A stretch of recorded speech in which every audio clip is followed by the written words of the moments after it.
Alors, chers amis, nous allons donner un petit commentaire de la paracha de la semaine qui s'appelle Shelach Lecha, envoie pour toi. Il s'agit de Moïse, donc qui envoie des explorateurs. Alors, vous savez, au début du long, on est donc dans le livre de Bamidbar, le livre des nombres. Au début, c'est la 4e paracha du livre de Bamidbar.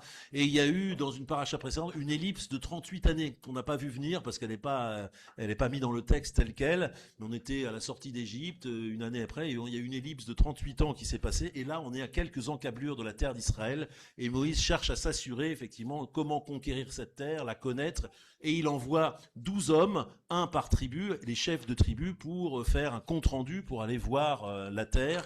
Et vous le savez, ce compte-rendu est absolument désastreux sur les 12 explorateurs. On appelle la parachat à Meraglim, la paracha des espions, en quelque sorte. Les premiers exploits du Mossad, en quelque sorte, il y a 3000 ans déjà. Leur rapport est pas terrible. Je ne sais pas si le Mossad avait le même genre de rapport aujourd'hui. Ce serait peut-être pas terrible non plus, mais il y en a 10 qui disent mais c'est une catastrophe. En fait, on va se faire manger par les habitants, etc. On va revenir là-dessus dans un instant. Et puis donc c'est l'intercession de Moïse pour adoucir la décision de Dieu, parce que la décision de Dieu, c'est que il décide d'anéantir le peuple, et donc toute la génération va mourir dans le désert avant que ce soit un nouveau peuple qui puisse entrer en terre de Canaan. Et puis il y a dans notre passage aussi la paracha Tzitzit. On vient de réciter le schéma Israël, vous savez, qui est composé de trois passages bibliques différents. Il se trouve que le dernier passage, on appelle la paracha Tzitzit, la paracha des Tzitzit, parce qu'on y parle des Tzitzit. On se demande bien ce qu'elle fait là, mais en tout cas, c'est de là qu'elle a été prise pour entrer dans le schéma Israël. Et on va essayer justement de rendre compte de la raison pour laquelle c'est bien ici qu'elle doit être. La question centrale de mon commentaire ce soir, mes amis, c'est: est-ce que les chimpanzés ont une théorie de l'esprit? C'est ça qui va nous occuper ce soir.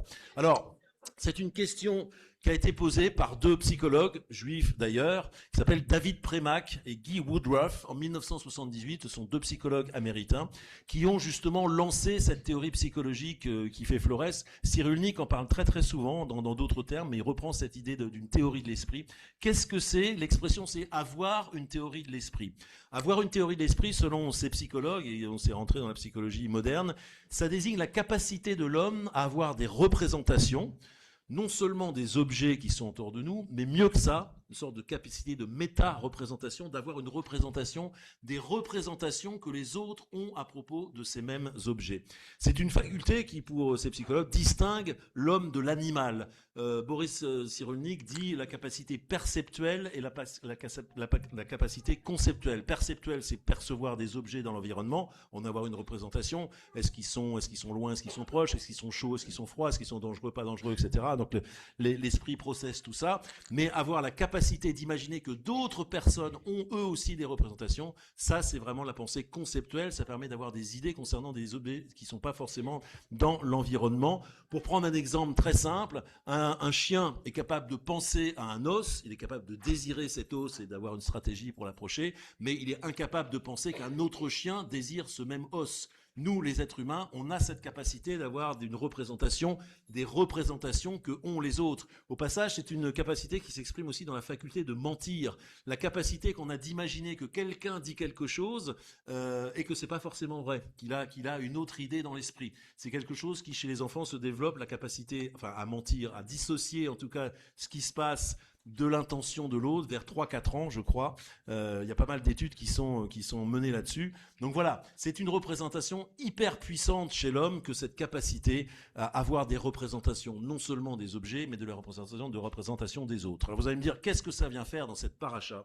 Eh bien justement, on a un magnifique exemple de cette capacité humaine et même de cette capacité négative, le côté que ça peut avoir. L'un des passages les plus étonnants, vous le savez, c'est donc ces 12 explorateurs reviennent, et parmi les 12, il y en a 10 qui ont une description absolument féroce de la terre Canaan, et c'est ce que dit les versets que je vais vous lire maintenant. Et ils décrièrent le pays qu'ils avaient exploré en disant aux enfants d'Israël: le pays que nous avons parcouru pour l'explorer est un pays qui dévorerait ses habitants. Quant au peuple que nous y avons vu, ce sont tous des gens de haute taille. Nous y avons même vu les Néphilim, les descendants d'Anak. Anak, ça veut dire géant, des créatures un peu mythiques qui sont censées être effectivement immenses, descendants des Néphilim, des êtres divins. Nous étions à nos propres yeux comme des sauterelles, et ainsi étions-nous à leurs yeux. Alors attachons-nous un petit peu sur les 3 points clés de cette phrase, parce qu'on va avoir justement 3 types de compte rendu, 3 types de degrés dans un rapport objectivité-subjectivité au réel. La première, c'est nous y avons vu des gens de haute taille. Ok, c'est une description plus ou moins objective, enfin subjective bien sûr, mais plus ou moins factuelle de la chose. La deuxième bout de phrase qui est intéressante, nous étions à nos propres yeux comme des sauterelles. C'est-à-dire que là, je veux dire, on intériorise. Nous, on les a vus comme des géants, et à nos propres yeux, nous, on se sentait comme des sauterelles. Donc là, on intériorise une faculté, là, on est dans la subjectivité complète, on se sent vraiment plus petit que les autres. Et la fin du verset, et ainsi étions-nous à leurs yeux. Alors ça, c'est fantastique, parce que là, ça vrille complètement.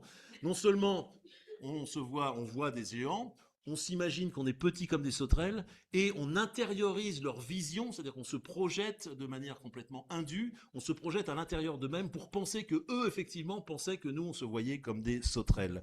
On voit le biais psychologique, les 3 degrés, en quelque sorte, dans la subjectivité du témoignage, dont le degré qui est le dernier degré, qui est complètement fantasmatique, en quelque sorte. Non seulement d'avoir une vision négative, ils intériorisent la vision de l'autre comme étant effectivement négative vis-à-vis d'eux-mêmes. Autrement dit, la paracha nous parle de cette capacité d'avoir une théorie de l'esprit, mais elle nous dit que cette théorie de l'esprit peut se retourner contre nous-mêmes. C'est une capacité hyper puissante qu'a l'homme d'imaginer des objets qui sont lointains, d'imaginer ce que l'autre éventuellement peut avoir dans la tête, et donc d'avoir un calcul humain, un calcul interrelationnel, mais c'est aussi une capacité qui peut se retourner contre nous. Et dans cette sophistication extrême de l'esprit, la possibilité de se déprécier soi-même, et donc notre puissance devient un facteur de paralysie. Donc ce passage est absolument incroyable, il anticipe en quelque sorte la théorie de l'esprit de quelques milliers d'années. Mais ce qui est intéressant, c'est que la paracha ne s'arrête pas là, et elle donne, la psychologie l'intéresse, mais c'est les implications théologiques, les implications religieuses qui sont intéressantes, et elle en parle, parce que cette faculté de se déprécier vient frapper en fait l'une des idées les plus fondamentales de la Bible, à savoir la notion d'idolâtrie. L'homme est naturellement idolâtre, et l'idolâtrie, c'est justement cette capacité qu'on a de se déporter de soi-même en quelque sorte pour imaginer que quelque chose est plus fort que nous. C'est plus fort que nous. Et donc ça nous permet de nous dédouaner de nos responsabilités. Vous savez, il y a une phrase, moi j'aime à définir l'idolâtrie par une petite phrase que je trouve fantastique.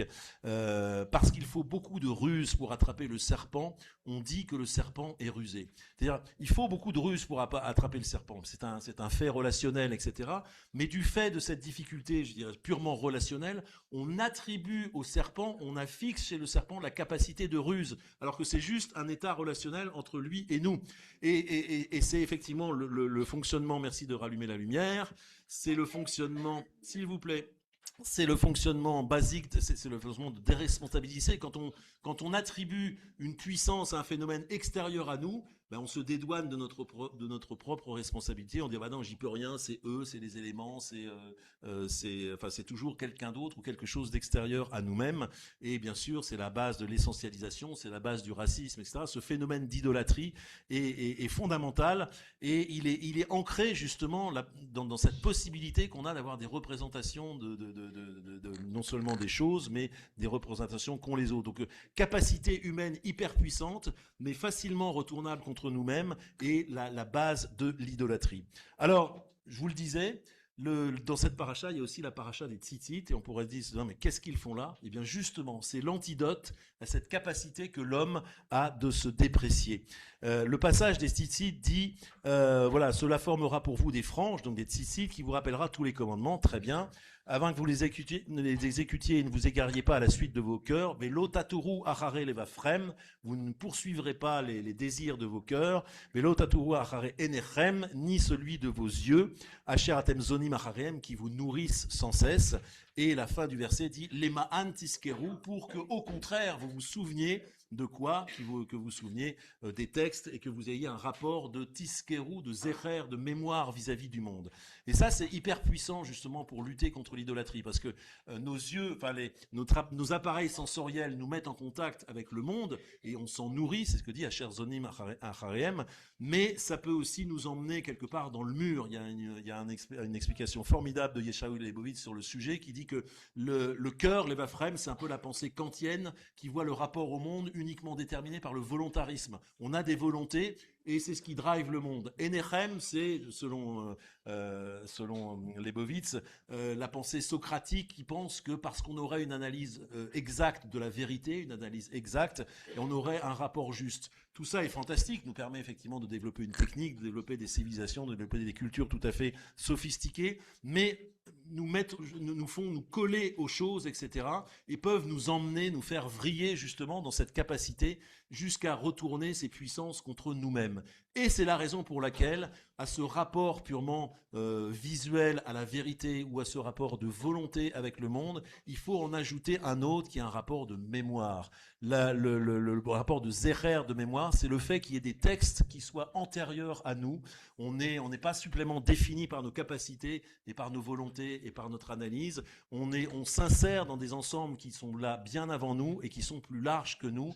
Et c'est ce rapport de mémoire qui est nécessaire pour pouvoir un peu respirer et se desserrer de l'étau du monde, et donc pour lutter contre cette capacité éventuellement qu'on aurait de se projeter, hyper puissante, mais y compris jusqu'à se paralyser nous-mêmes. Je trouve que c'est un descriptif très très juste d'une manière générale, anthropologiquement, mais peut-être encore plus aujourd'hui à l'heure des data, où on est collé, où on est submergé par l'information, où on n'en arrive même plus à l'ingérer, parce qu'on est collé et on lui attribue un pouvoir de décision peut-être supérieur au pouvoir qu'il a réellement. Et je pense que ce rapport de texte nous décolle justement de cette adhésion constante qu'on a à l'information et qu'on a aux data. Et je trouve en ce sens que cette vieille paracha Shelach Lecha qui a quelques milliers d'années, eh bien, nous permet justement de nous décoller de l'hypnotisation du monde et de travailler en fait notre dignité humaine qui est d'être toujours un peu décalé par rapport au réel. Si on colle au réel, on peut y avoir des rapports hyper puissants, des rapports instrumentaux intéressants, mais certainement pas des rapports humains et certainement pas des rapports interrelationnels intéressants. Voilà les amis, ce que la Torah a à nous dire 3000 ans plus tard. Shabbat Shalom.